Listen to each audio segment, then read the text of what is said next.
EQ atau Emotional Intelligence. Waduh, apa sih yang disebut dengan EQ atau Emotional Intelligence ini? Kenapa penting dan apa yang bukan EQ? Nah teman-teman, hari ini kita mau ngebahas nih tentang Emotional Intelligence. Dan kenapa ini penting untuk dibahas teman-teman? Karena ternyata kemampuan kita dan EQ yang tinggi itu menentukan attraction kita loh teman-teman. Seperti apa?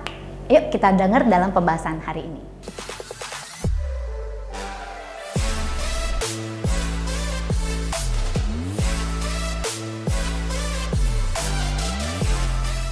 Halo teman-teman, welcome back di Theta Omega TV channel ya, dengan saya Clara Angeline. Oke teman-teman, jadi sekarang saya sebagai EQ Certified Trainer. Nah saya kepingin ngomongin sih apa sih impactnya EQ dan apa yang bukan EQ. Nah teman-teman, sekarang kita bahas dulu dari yang namanya definisi EQ atau Emotional Intelligence ya.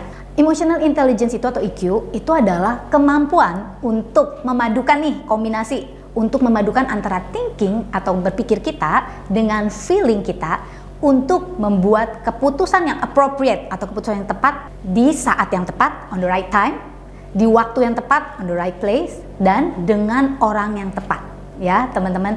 Nah itu definisinya EQ ya.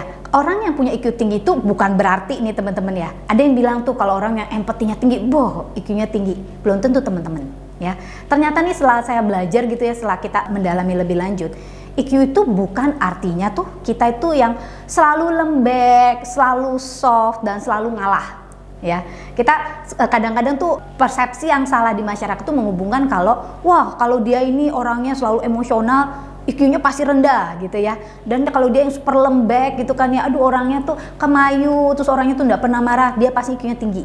Belum tentu teman-teman ternyata ya. Jadi apa sih yang bukan artinya EQ tinggi ya? Teman-teman, EQ tinggi, punya EQ yang tinggi bukan artinya kita itu jadi orang yang people pleaser atau selalu berusaha menyenangkan orang lain ya. Sebenarnya kalau kita people pleaser, di luar ngomongin EQ ya teman-teman, tapi kalau dalam konsep terapi saya itu sebenarnya dia punya trauma sebenarnya ya. Nah, jadi EQ tinggi bukan artinya kita selalu yes terhadap semua keinginan orang lain. Bukan artinya kita selalu bersikap baik tapi tidak bisa membela diri kita sendiri, teman-teman ya.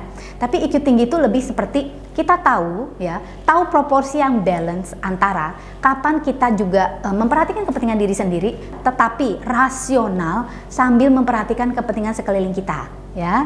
Nah, jadi bukan selalu artinya people pleaser, teman-teman ya.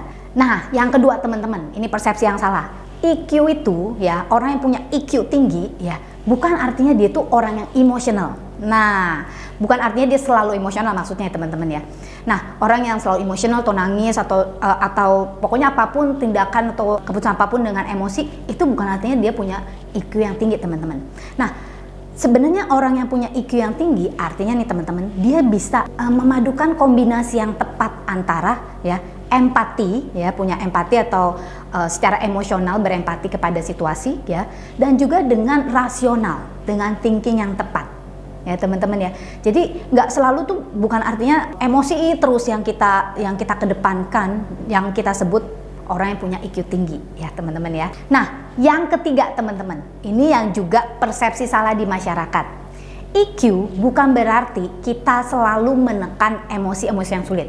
Orang yang selalu menekan emosinya yang sulit dan nggak bisa menjadwalkan atau nggak bisa ada penyaluran, justru ini berbahaya bagi kesehatan mentalnya sendiri ya. Jadi orang yang punya EQ yang tinggi itu ya, bukan artinya kita selalu menekan emosi, tetapi kita mengerti bagaimana caranya mengakui emosi itu ya.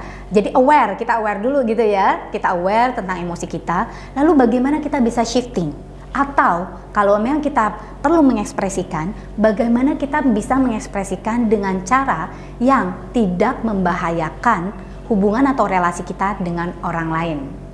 Nah teman-teman, ngerti dulu nih soal EQ ya teman-teman. Jadi kalau dari definisi ini menurut teman-teman, nah tulis di komen di bawah ini ya menurut teman-teman, apakah teman-teman bisa menilai diri sendiri, oh ya gue punya EQ-nya seperti apa ya. Dan benar nggak sih persepsi-persepsi yang salah di masyarakat tentang EQ ini dengan hubungan dengan pembahasan hari ini. So teman-teman, tulis beberapa komennya teman-teman di bawah ini. Stay tune di channel kita teman-teman, karena nextnya kita akan membahas tentang apa sih pentingnya EQ ya bagi bisnis, bagi relasi kita ya, bagi relasi ya, pentingnya memiliki IQ yang tinggi dalam bisnis, di dalam relasi, dan juga teman-teman tentang di dalam kehidupan kita secara keseluruhan. Makanya buat teman-teman yang belum subscribe ya teman-teman di channel kita ini di Theta Omega, di mana teman-teman bisa belajar banyak nih teman-teman. Satu, tentang EQ, karena saya akan mulai sekarang akan banyak membahas tentang ini, EQ dan emotional part ya, dan of course about healing karena itu bidang saya ya, bidang saya yang terutama, dan juga tentang law of attractions and about money management karena semua berhubungan.